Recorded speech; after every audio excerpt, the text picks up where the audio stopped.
Good afternoon, everybody. So my name is Dominique Lavenier.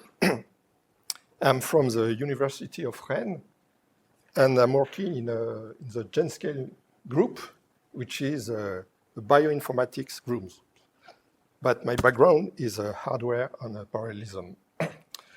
We are working with UPMEM since the beginning. I mean, nearly 10 years ago now. And I should say that the only vectorized instruction, the CMPB4 instructions we have talked about this morning, which is able to compare 4 bytes in one single instructions, comes from me. And of course, we are using these instructions every day. So anyway, today the topic is a comparison of human genomic data. So before to go into details, I would like to record some basic information on a genome. What is a genome? And more specifically, what is the human genome? So you know that our body is made of cells, many cells. There are about 30,000 billions of cells in a human body. And each cell is a very complex factory. And in the cell, there is the nucleus, which includes all the genomic informations, the genetic informations, which makes the cell running okay. And in this nucleus, there are the DNA molecules. And all these molecules together, the amount of information is about more than 3 billions of characters. And of course, each human genome is different. We have many small differences between us. Only, for example, small variations of a single nucleotide, or also longer variations. So the question is now how we can study these informations. So a first step is to sequence the genomes, which is made by what we call the sequencing step. So the first step is to extract some DNA, then to input these solutions to a machine, which is called a sequencer, a sequencing machine, which provide us with raw data. And raw data is a large file of many hundreds of gigabytes.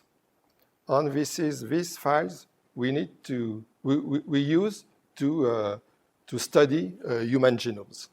So why these files are so big? It's just because it's come from the sequencing principles. So as I said a few minutes ago that we extract data from the human body. Actually, we extract many cells, and then there are many copies of the genome. And all these copies are fragmented using shotgun operations. So we get many small fragments, which are called reads. And the sequencing machines are only able to read these small fragments. We are not able today with the technology to read a single molecule. This operation is kind of parallelized, right? Split into very small pieces, and that the machine is able to give some information only on these small fragments, again, which are called reads. There are 2 types of reads right now. There are short reads and long reads. Short reads is fragments of very short substrings. The size is a few hundreds nucleotides, but they have an excellent error rate. The main technology is today the Illumina technology. And we also have long reads.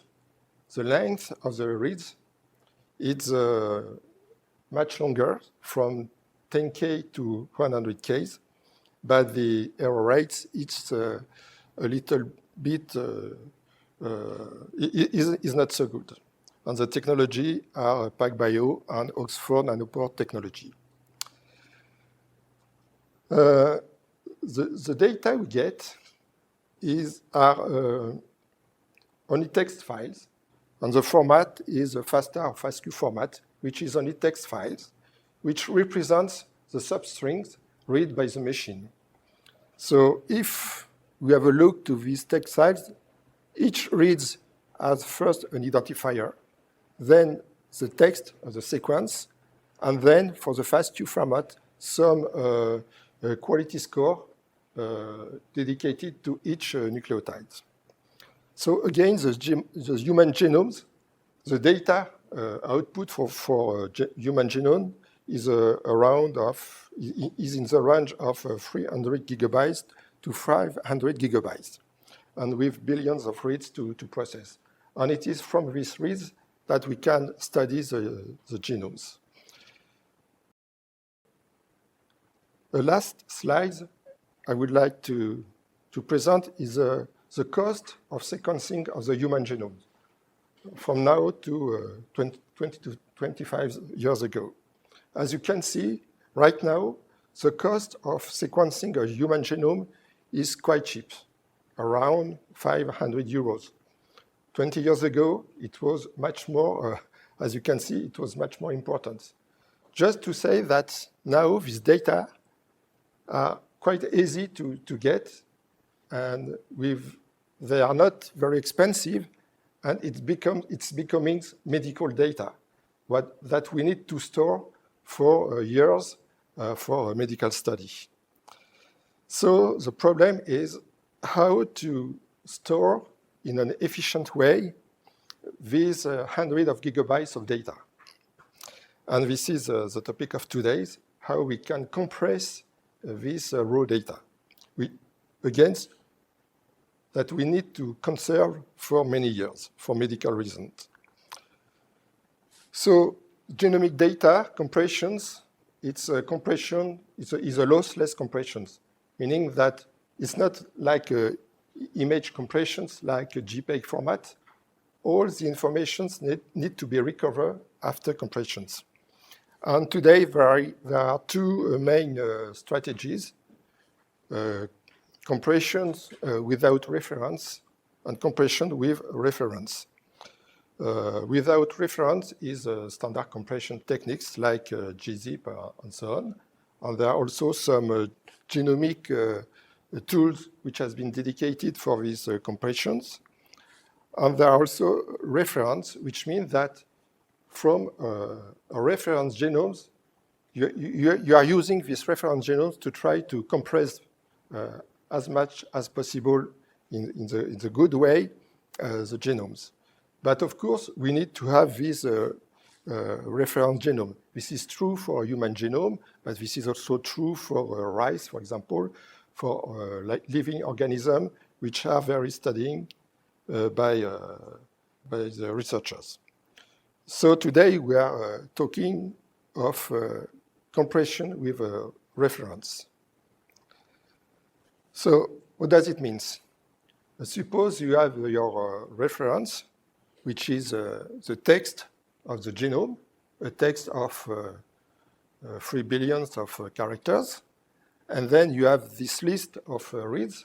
Then instead of storing these strings, you just can store where it is in the reference, and also if there are some differences, some errors between these reads and this portion of the genomes. Some reads can be memorized like that. I mean, this read is in position at that position without error and so on. So compressing a genome with reference become a problem of mapping. I mean, knowing these substrings, where can we find this string in this text here? And of course, the challenge is to do it as fast as possible. So our implementation of on UPMEM is the following. So the reference is distributed over all DPUs. Okay, so each DPU has a fraction of the human genome in its MRAM. And then we built an index to speed up the search of substring in the main strings. So I will say a few words on the index on the next slide, but the way it's working, then when you get reads from the host, from the device storage, we broadcast all the reads to the DPU. The DPU perform a search to try to find the best match of a substring of the reads on the fraction of the genome, and then the reads send back result to the host. So a few words on the index. So each DPU has a portion of the reference genome in its memory. So we built an index which is an inverted index, as we saw in the beginning of the afternoon. Okay, so we choose only a few substrings on the reference genomes.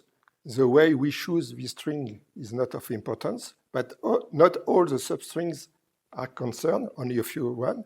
And then for each substrings, we memorize its position in the reference genome. Okay, so now when we want to map a reads, a substrings, we perform these following operations. Then we search again for the right substrings. Okay, then this inverted index gives the positions, and from these positions, so we are sure that the two substrings are identical, we search if there is some mapping on the left and the right extent of the seed here. Then, if no, we go to the next position, and if we find a good mappings, possibly with errors, we send back the results to the host. So this is the principle. So what are the limitations of this implementation? First of all reads are sent to the DPU. And again, we have billions of reads to process. So it can be, we can have very high times due to data transfers. And also, all the DPU have to search if there is a good mapping from the read and its portion of index it memorizes.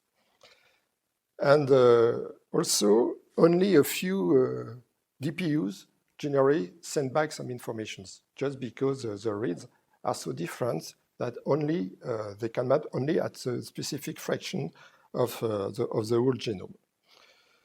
So the idea to try to optimize this implementation is to, so instead of broadcasting all reads to all DPU, we would like to send selectively reads to the right DPU, the good DPU. And so the idea would be to design a dispatcher which could manage to send only the right reads to the right DPU.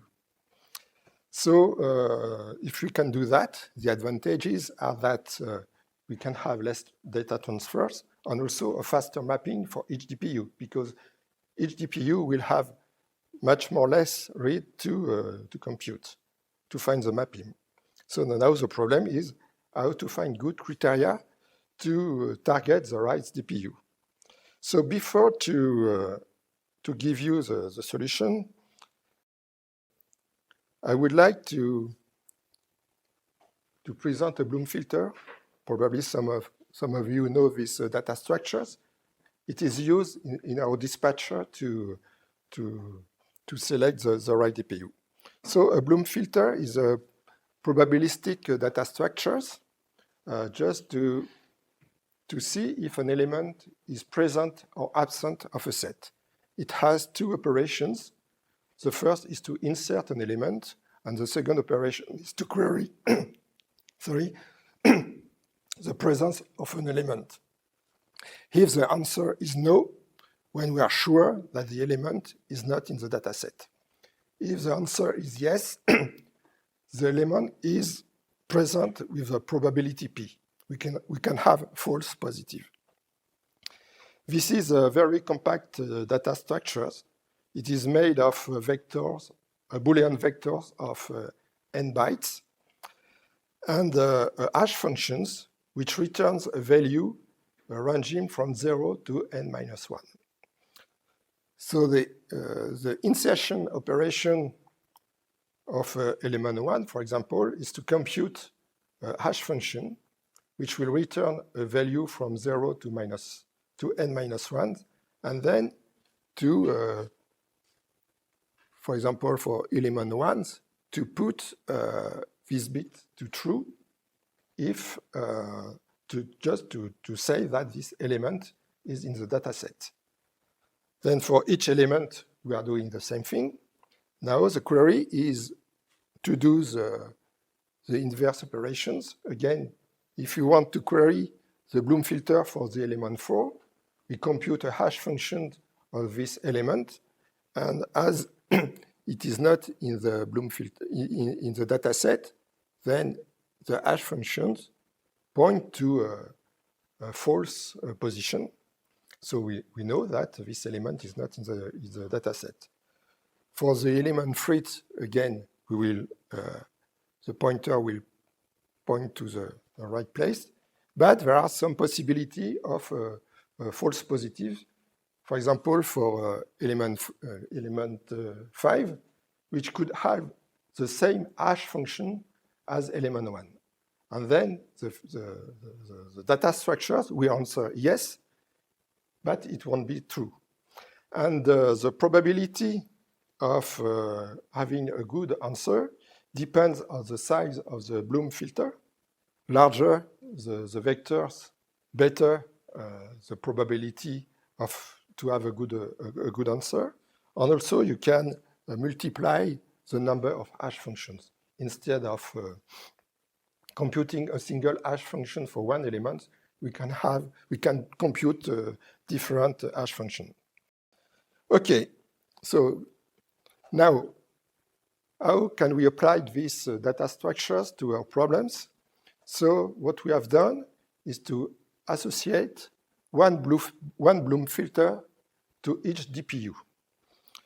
Again, you have the reference genome, I mean the fraction which is stored in the DPU, and then again we search for the right word, and then we take a larger substrings, a size of about 70 nucleotides.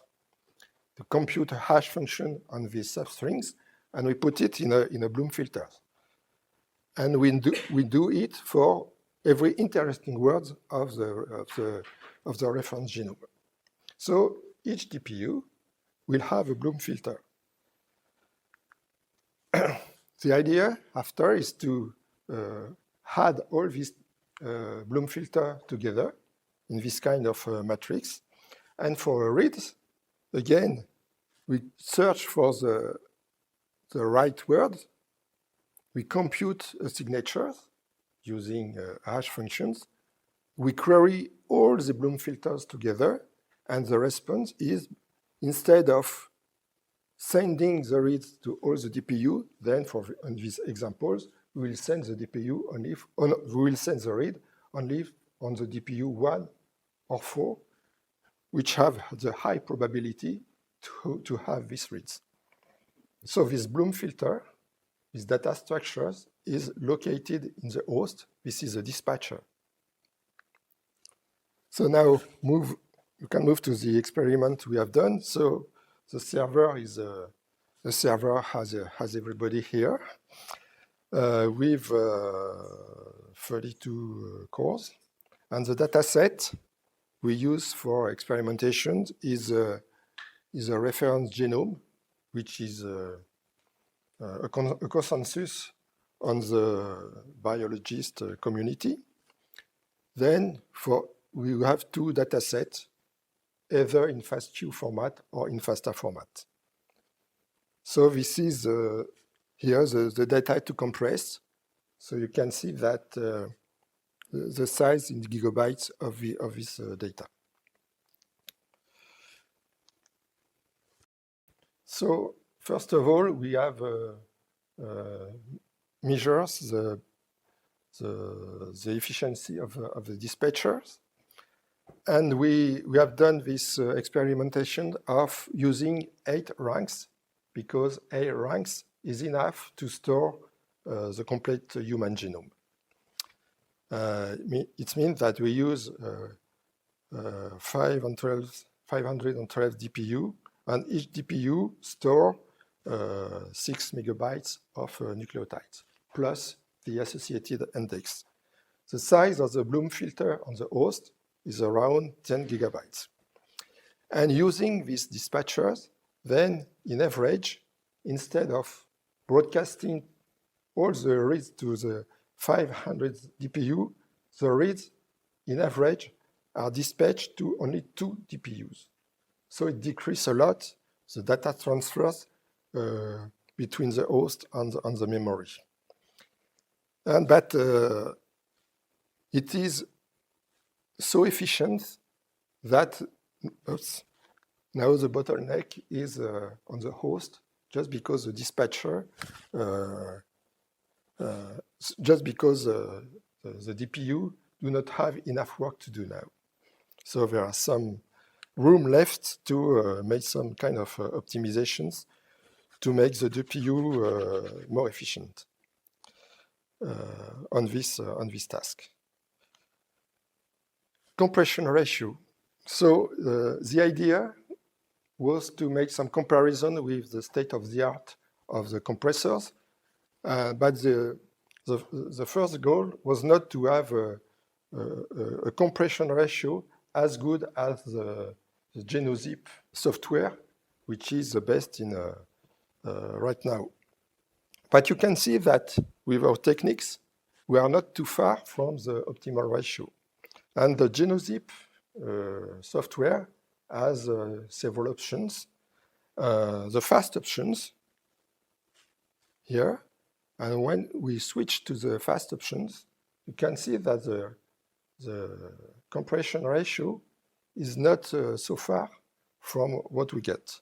So the compression ratio is a percentage of original file, okay? And so we made some experiment on the FASTQ and FASTA format, and probably there is some work which have not been done on the FASTA format, but on this format, Genozip is not so good. So from a compression time point of view, so again, we use 8 ranks. In terms of speed, I mean the elapsed times, so we are a little bit faster, but not so much. But what is interesting, and it was also the aim of this study, is how many CPU time we can save if we use some kind of accelerators, some kind of memory accelerators. And as you can see here, the CPU usage in terms of time is very low compared to the Genozips, which is not provided, of course, with hardware accelerators. So we can have a look also for the energy consumption. And so we made some measure with the RAPL Intel software, and also with some information we get from UPMEM to measure the consumption of the DPU. And we can see that using this technology, even if we are faster, we can save a large amount of energy. So as a conclusion, I would like to say that sequencing the human genome is becoming quite inexpensive compared to 10 years ago. it will be used, of course, in personalized medicine. And it implies that this medical data needs to be kept for several decades, just for medical reasons, of course. And efficient storage is needed, both in terms of space, time, and energy. The PIM implementation can relieve the server loads and also reduce the power consumptions. And many other genomic algorithms can benefit from PIM accelerators. And if you are interested, you can have a look to this website where many other genomic applications have been studying in the framework of the BioPIM and the GenoPIM project. Thank you for your attention.